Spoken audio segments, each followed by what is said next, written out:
Hello friend, શિલ્પાસ કિચનમાં તમારું સ્વાગત છે। આજે આપણે બનાવીશું ગાજરનો હલવો, જેની રેસીપી એકદમ સરળ છે, જે ઘરની બધી વસ્તુથી સરળતાથી બની જાય છે। તો તેમાં આપણે લીધું છે છીણેલું ગાજર, ઘી, ખાંડ, કાજુ બદામ, કિસમિસ અને દૂધ। પહેલા ઘી નાખશું।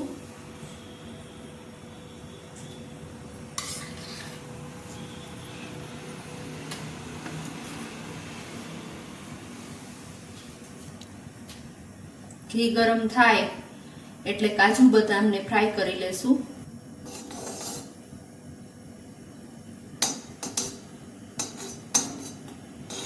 તો ઘી ગરમ થઈ ગયું છે, તેમાં આપણે નાખી દેશું કાજુ બદામ। તો તેને ફ્રાય કરી લઈએ।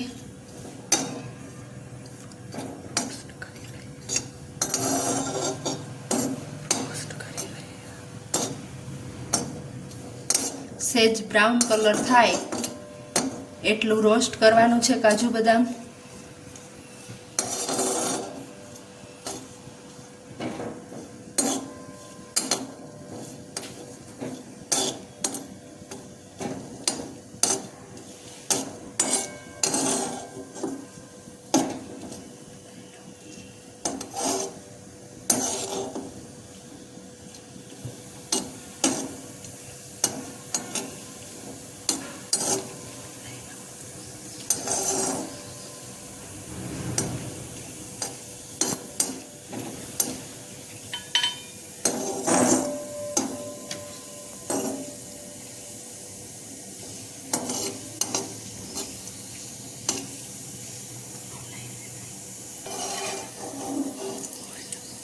તો આ બ્રાઉન કલર આવી ગયો છે, હવે આપણે એને કાઢી લઈએ।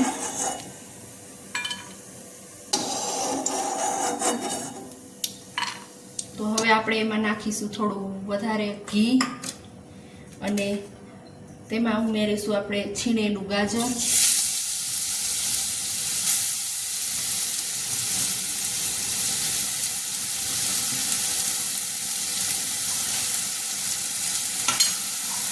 હવે તેને ધીમે ધીમે હલાવતા રહેશું।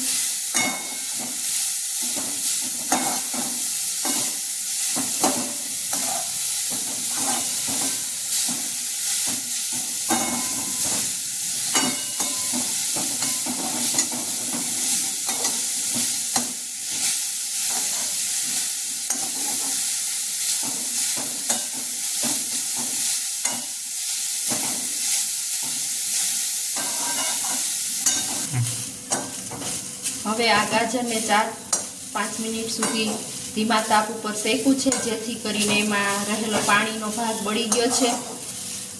હવે એમાં આપણે દૂધ ઉમેરીશું।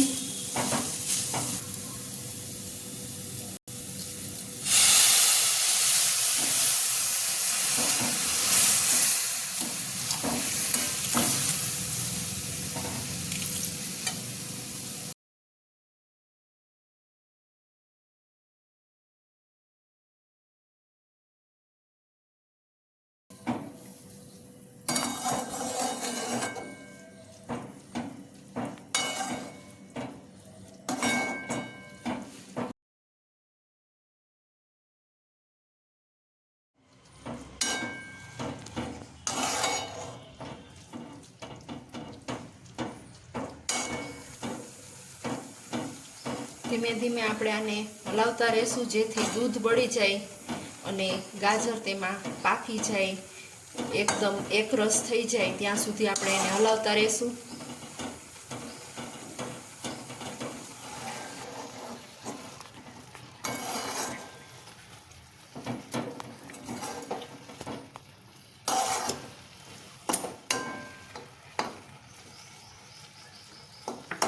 હવે આમાંથી આપણે દૂધ બધું બળી ગયું છે, એકદમ સરસ થઈ ગયો છે। હવે એમાં આપણે સ્વાદ મુજબ જેટલું ગળ્યું ખાતા હોય એ પ્રમાણે ખાંડ એડ કરીશું એમાં, અને હલાવતા રહેવાનું છે. બધું સરખી રીતે મિક્સ કરીને હલાવવાનું છે. ખાંડ નાખશું એટલે એમાં પાછું થોડું પાણી થશે, ખાંડ ઓગળશે એટલે પાછું એને ધીમે ધીમે હલાવતું રહેવાનું છે, જેથી ખાંડ ઓગળીને ક્રશ થઈ જાય ત્યાં સુધી હલાવતા રહેવાનું છે. ખાંડ નાખી એટલે એકદમ કલર એનો અલગ થઈ જાય છે, બદલી જાય છે.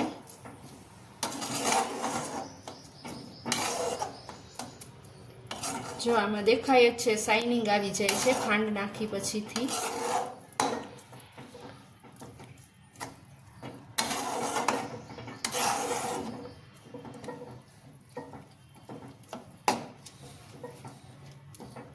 આ રીતે ધીમે ધીમે એમાં હલાવતા રહેવાનું છે, જેથી તળિયે બેસી ન જાય.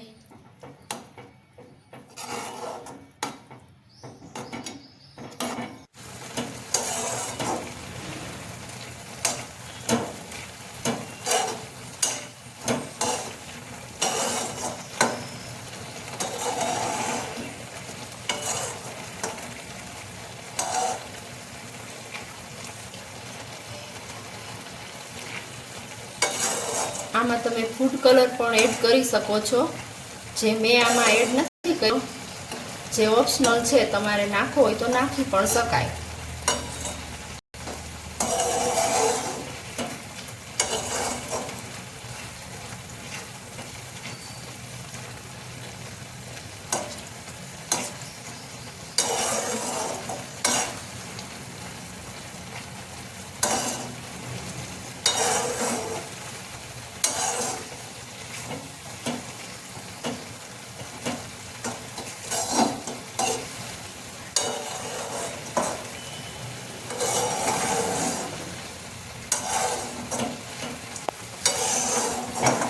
તો તમે જોઈ શકો છો, પાણી ખાંડ બધું એકરસ થઈને આમ સરસ કણીદાર બની ગયો છે. ઓલમોસ્ટ તૈયાર થઈ ગયો છે. હવે આપણે એમાં નાખી દઈશું કિસમિસ, કાજુ બદામ. બરાબર મિક્સ કરી લઈશું.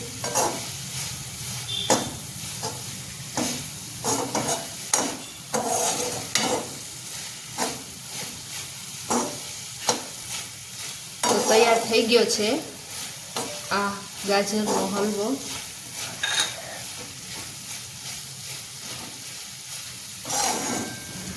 તો ગાજરનો હલવો રેડી થઈ ગયો છે. આપણે સર્વિંગ બાઉલમાં સર્વ કરી લઈએ.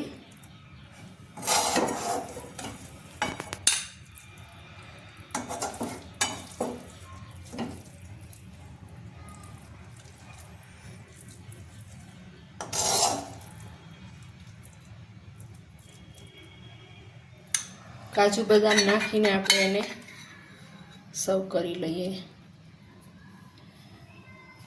તો તૈયાર છે આ ગાજરનો હલવો. જો તમને મારી આ રેસીપી પસંદ આવી હોય તો વિડીયોને લાઈક કરજો, શેર કરો અને મારી ચેનલને સબસ્ક્રાઈબ કરજો અને કમેન્ટ કરજો કે મારી આ રેસીપી તમને કેવી લાગી.